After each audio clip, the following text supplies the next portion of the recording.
we want to shift. We want to go through this narrow doorway, right? Yeah, yeah. So, and the thing is that, you know, what the Oversoul really wants everybody to know, and this comes across in my research from the last 20 years in metaphysics, in academia, in my 40 years of Buddhism background. The thing is that, you know, whether you're in the third dimension, fourth dimension, fifth dimension, whatever it is, whether you're in this reality, that reality, whatever it is, nothing is better or worse than anybody. It's just you're going to be where you are supposed to be. And you're going to get exactly what you're supposed to get. And you're going to evolve. And if you go through that I got to say something now. For some people who might want to go to the final doorway, ego is definitely going to challenge you. Okay, so ego does not want to die, and it's a really good tool so that you can have your individual experience. Like, well, wouldn't you want to experience Star Trek reality? But wouldn't you want to experience like the higher dimensions? You know, and that's fine too. And you know, I get a lot of star seeds or people who have had incarnations in other realities, elementals, and other things who are here just to learn what this is all about. But your ego is going to challenge you through negative manifestations to bring up all your crud so that you can address it.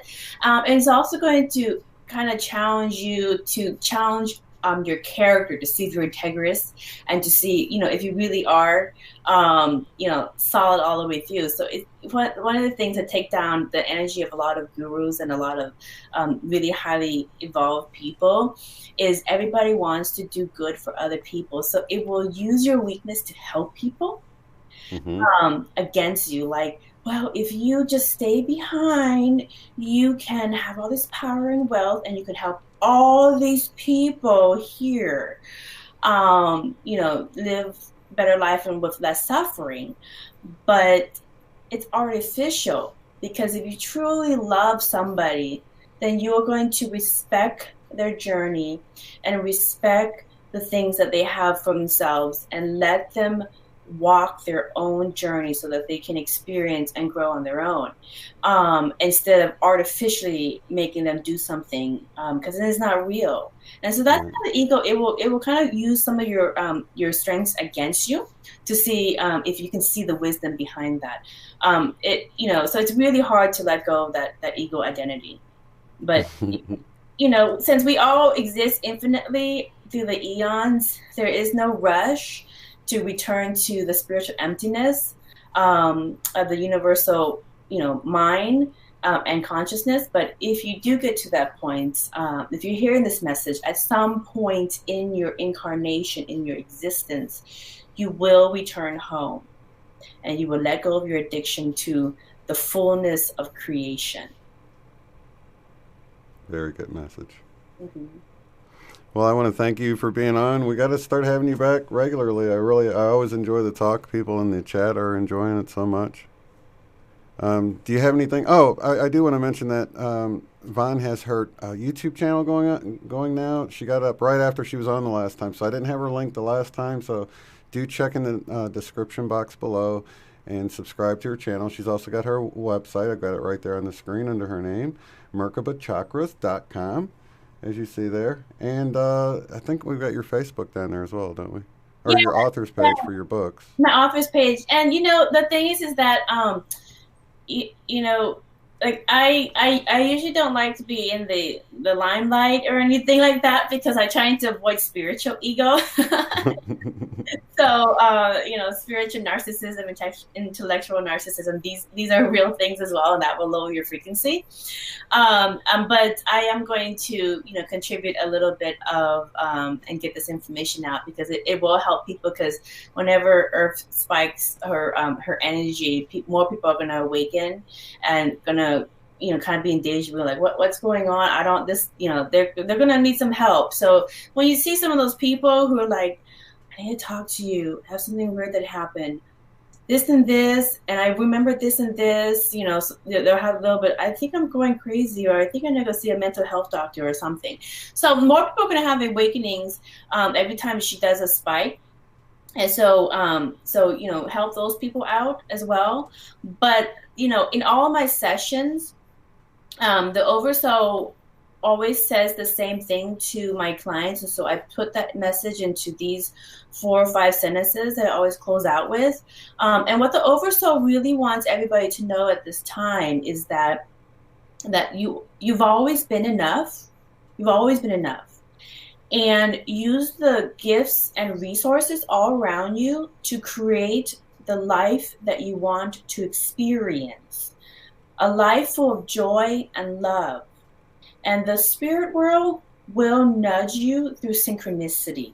So you can do it. That's really what the Oversoul wants everybody to know. So start doing it, and life will be, actually much more fun when you start creating with your soul groups. Absolutely. I think one of the things that I've been hearing a lot, even within our community, is just the intensity of the anxiety some people have been feeling with these energies. And then people that have no idea, that aren't in these communities, but they know people in these communities, they'll chime in. They're like, I've got people that I know that it's just been so intense, they're going to their doctor and trying to get on anti-anxiety meds and things like this because they've never experienced it before. So they feel like it's just them, but everyone's dealing with this, even people within our community that sort of get wrapped up in their day-to-day or whatever. But, back to what we were saying about sort of engaging that meditative, I've noticed that when I get into that stage, if I start feeling that anxiety and I just take some conscious breaths, just stop what I'm doing and just breathe in really deep and just try to, that turns into a very positive feeling.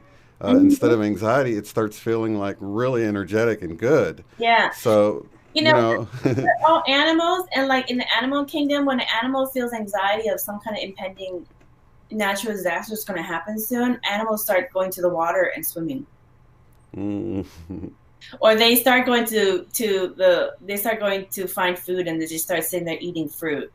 They go do things that they love. Or like your dog, if they just feel like some anxiety come up, they'll go and find the person they love the best and just want to be pet and hugged. Right. Lay on their lap or something. Yeah, that's their meditation. So animals do that. And when we feel that anxiety or we feel uneasiness in our life or anything else, instead of having a panic attack and trying to force it, just go and find the activity that puts you into that meditative transcendental frequency and get those good vibes from those gamma waves. Yeah, and if you have an abundance of energy, put music on and just dance around and let it out that way. Or go work out. Sometimes, working out will kind of help, release some of those dense energy as well. So there's lots of different ways in which you can address your anxiety, because we are kind of animals as well. So take a cue from the animal kingdom. They do it, and we should too. Definitely. Well, thank you so much, Vaughn. It's always wonderful to have you on. We'll have you back soon. Yes, definitely. Thank you. Lots of love and light, you guys in the chat and watching later, and we'll see you on the next one. Have a good one.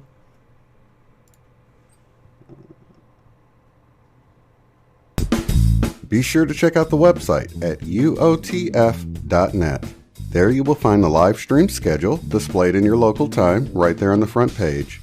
Below that, you'll find links to take the Beyond Quantum Healing course at a discounted rate, purchase our book, Mandela Effect, Friend or Foe, in paperback or ebook, or to contact me to schedule a BQH session.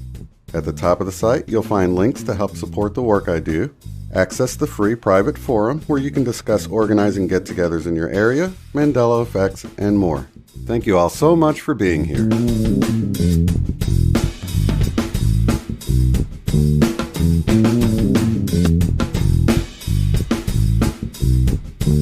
Mm-hmm.